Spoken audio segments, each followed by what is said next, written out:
Hi ಎಲ್ರಿಗೂ ನಮಸ್ಕಾರ. ಇವತ್ತು ಫೀಡ್ಸ್ ತೊಗೊಬಂದಿದ್ರು ಡೈರಿಯಿಂದ. ಅದನ್ನೆಲ್ಲ ಇಳಿಸ್ತಾ ಇದ್ವಿ. ಫೀಡ್ಸ್ ಎಲ್ಲನೂ ಕೆಳಗೆ ಇಳಿಸ್ಬಿಟ್ಟು ಟ್ಯಾಕ್ಟ್ರಿ ತಗೋಗಿ ಸೈಡಿಗೆ ನಿಲ್ಲಿಸ್ದೆ. ಯಾಕೆ ಅಂದರೆ ಜೋಳದ ಮೇಲಿಂದ ಟಾರ್ಪಲ್ ತೆಗಿಬೇಕಿತ್ತು. ಜೋಳದ ಮೇಲಿನ ಟಾರ್ಪಲ್ ತೆಗೆದು ನೋಡಿದ್ರೆ ಜೋಳ ಫುಲ್ಲು ಮೊಳಕೆ ಬಂದೋಗಿತ್ತು. ಅದಕ್ಕೆ ಜೋಳ ಬಿಡಿಸ ಅಂದ್ಬಿಟ್ಟು ಮಿಷನರ್ ಕರೆಸ್ತು. ಆ ಅಣ್ಣಂಗೆ ಅಲ್ಲಿಗೆ ನಿಲ್ಲಿಸಿ ಇಲ್ಲಿ ನಿಲ್ಲಿಸು ಅಂತ ತಲೆ ಕೆಡಿಸ್ತಾ ಇದ್ರು. ಆ ಟ್ಯಾಕ್ಟ್ರಿ ಕರೆಕ್ಟಾಗಿ ನಿಲ್ಲಿಸೋ ಹೊತ್ತಿಗೆ ಆ ಅಣ್ಣನ ಪರಿಸ್ಥಿತಿ ಹೀಗಾಗಿತ್ತು. ಆಮೇಲೆ ನೀವೇ ನಿಲ್ಲಿಸ್ಕೊಬಿಡೋಣ ಅಂತ ಅಣ್ಣ ಕೆಳಗೆ ಇಳಿದ್ಬಿಡ್ತು. ಆಮೇಲೆ ನಮ್ಮನೆಯವರೇ ನಿಲ್ಲಿಸಿದ್ರು. ಆಮೇಲೆ ಜೋಳ ಎಲ್ಲ ಬಿಡಿಸಿ ಅವ್ರಿಗೆ ಕೊಟ್ಬಿಟ್ಟು ನಾವು ಹೋಗಿದ್ದು ಹೊಲ್ದ ಹತ್ರ ಜೋಳ ಹಾಕೋದಕ್ಕೆ ಅಂತ. ಅವ್ರು ಬರೋ ಹೊತ್ತಿಗೆ ನಾನು ಹೊಲ್ದ ಹತ್ರ ಹೋಗಿ ಪೈಪೆಲ್ಲ ಬಿಚ್ಚಿ ಇಡ್ತಾ ಇದ್ದೆ. ಅಷ್ಟರಲ್ಲಿ ಅವರು ಟ್ಯಾಕ್ಟ್ರಿ ತೊಗೊಂಡ್ಬಂದರು. ಬಂದಮೇಲೆ ನಾನೇ ಟ್ಯಾಕ್ಟ್ರಿ ಹೊಡಿತೀನಿ, ನೀವು ಜೋಳ ಹಾಕಿ ಅಂದೆ.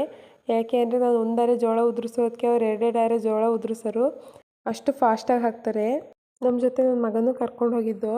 ನನ್ನ ಮಗ ಎಷ್ಟೊತ್ತು ಗಂಟೆ ಸುಮ್ಮನೆ ಕೂತಿದ್ದನು. ಆಮೇಲೆ ಹೊತ್ಕೊಂಡು ನಮ್ಮ ಹತ್ರನೇ ಬಂದ.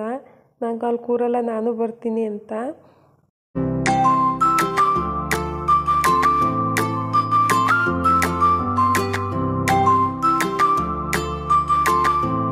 ಆಮೇಲೆ ಅವನ್ನ ಪೂಸಿ ಮಾಡಿ ಕೆಳಗಿಳಿಸಿ ರೋಟ್ರಿ ಹೊಡೆದ್ಬಿಟ್ಟು ಹಾಲು ಕರೆಕ್ಟ್ ಟೈಮ್ ಆಗುತ್ತೆ ಅಂತ ಮನೆ ತಗ ಬಂದು ಆಮೇಲೆ ದನಗಳೆಲ್ಲನೂ ಒಳ ಕಟ್ಟಾಕಿ ಕಲ್ಗೊಚ್ಚಿಟ್ಟು ಹಾಲು ಕರೆದ್ವಿ. ಇವತ್ತಿಂದಿಷ್ಟೇ. ಈ ವಿಡಿಯೋ ಇಷ್ಟ ಆದರೆ ಲೈಕ್ ಮಾಡಿ ಮತ್ತು ಫಾಲೋ ಮಾಡಿ.